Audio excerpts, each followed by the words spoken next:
एकादशोऽध्यायः। अर्जुन उवाच एवं सततयुक्ताये भक्ता स्वां पर्युपासते ये चाप्यक्षरमव्यक्तं तेषां के योगवित्तमाः। श्रीभगवानुवाच मय्यावेशमनो ये मां नित्ययुक्ता उपासते श्रद्धया पर्योपेतास्ते ते मे प्रथममताः।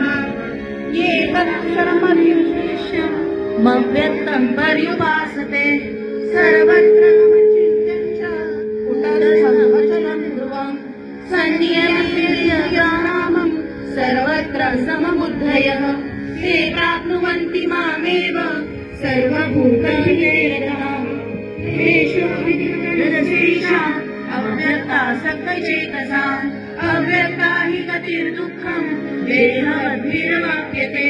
ये तु सर्वाणि कर्माणि मयि सन्न्यस्य मत्पराः अनन्येनैव योगेन मां ध्यायन्तुपासते तेषामहं समुद्धर्ता मृत्युसंसारसागरात् भवामि रचितात् पार्थ मय्यावेशितचेतसाम्।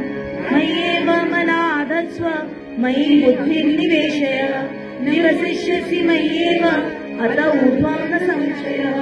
अथ चित्तं समाधातुं न शक्नोषि मयि स्थिरम् अभ्यासयोगेन ततो मामिच्छाप्तुं धनञ्जय। अभ्यासेऽपि समर्थोऽसि मत्कर्म परमो भव मदर्थमपि कर्माणि कुर्वन् सिद्धिमवाप्स्यसि। अथैतदपि शक्तोऽसि कर्तुं मद्योगमाश्रितः सर्वकर्मफलत्यागः ततः कुरु यथात्मवान्। श्रेयो हि ज्ञानमभ्यासात् ज्ञानात् ध्यानं विशिष्यते ध्यानात् कर्मफलत्यागः त्यागात् शान्तिर्नन्तरम्।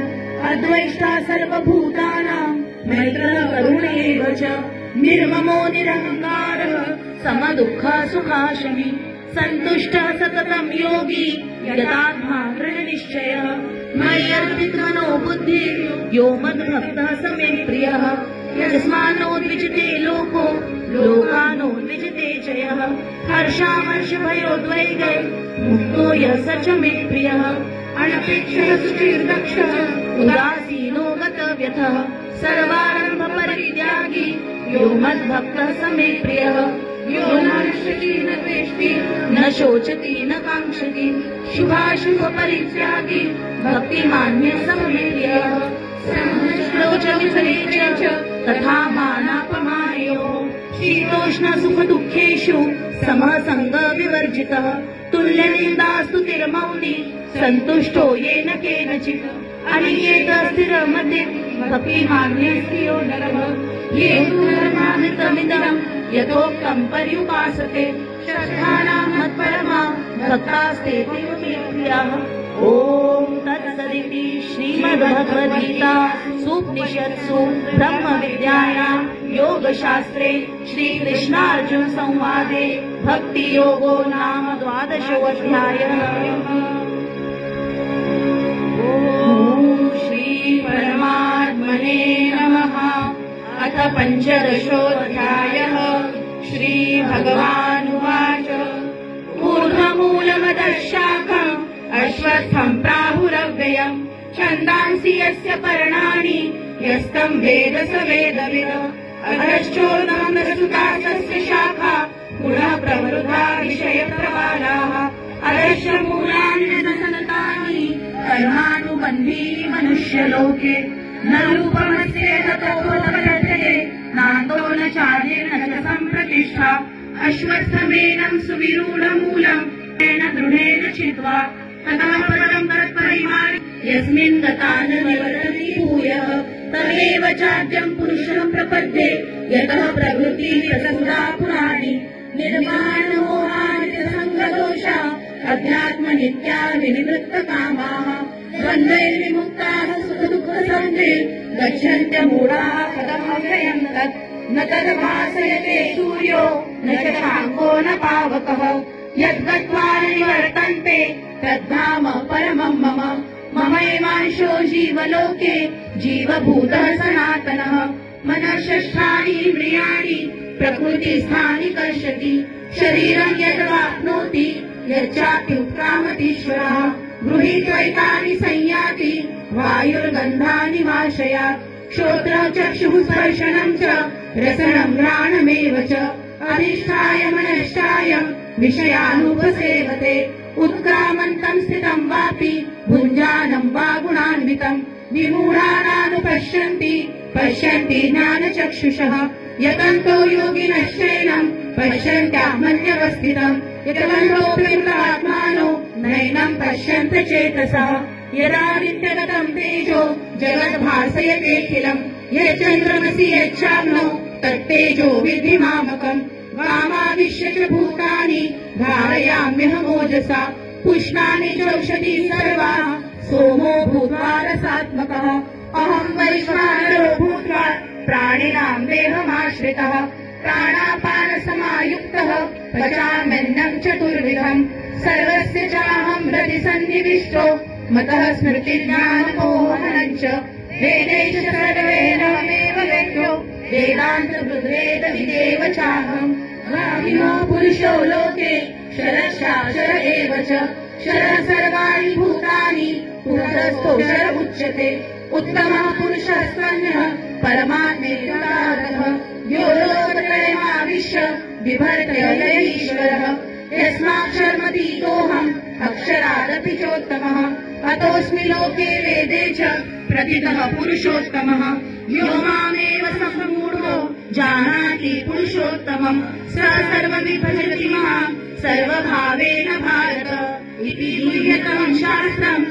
इदमुक्तम् मया नघ एतत् बुद्ध्वा बुद्धिमानस्य कृतकृतस्य भारत ॐ तत्सदिति श्रीमद्भगवद्गीतासु उपनिषत्सु ब्रह्मविद्यायां योगशास्त्रे श्रीकृष्णार्जुन संवादे पुरुषोत्तमयोगो नाम 15ोऽध्यायः।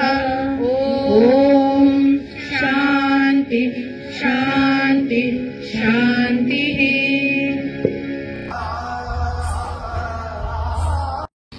Good morning, everyone. Honorable Vice President, Sir, Principal Ma'am, Vice Principal Ma'ams, all heads, teachers, and my dear students. Today, we have gathered here to celebrate Gita Jayanti, the birth anniversary of the sacred Bhagavad Gita. This revered scripture is a guiding light for humanity, imparting timeless wisdom and spiritual insights. The Bhagavad Gita, a dialogue between Lord Krishna and Prince Arjuna, teaches us valuable lessons of life, and it also helps us to do our spiritual growth. Dear children, this teaching of Srimad Bhagavad Gita transcends time and cultures, offering universal truths that resonate with people from all walks of life. Karmanyevadhikaraste ma phaleshu kadachana. It means you have a right to perform your prescribed duties, but never to the fruits of your actions.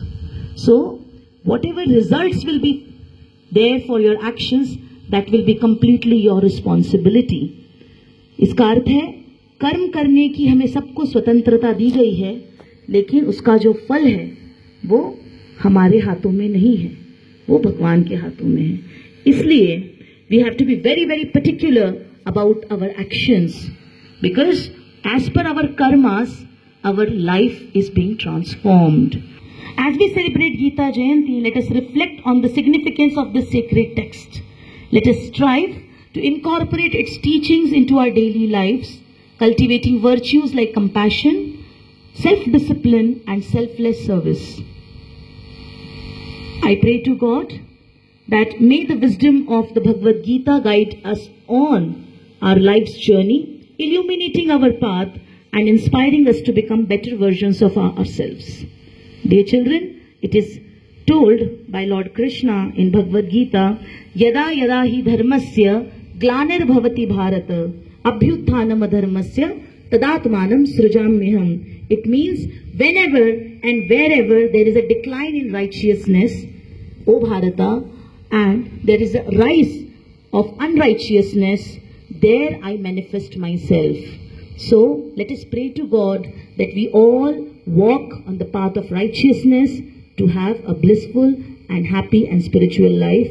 Once again, happy Gita Jayanti to all of you. May God bless, may Lord Krishna bless all of us with lot of wisdom and happiness. Thank you.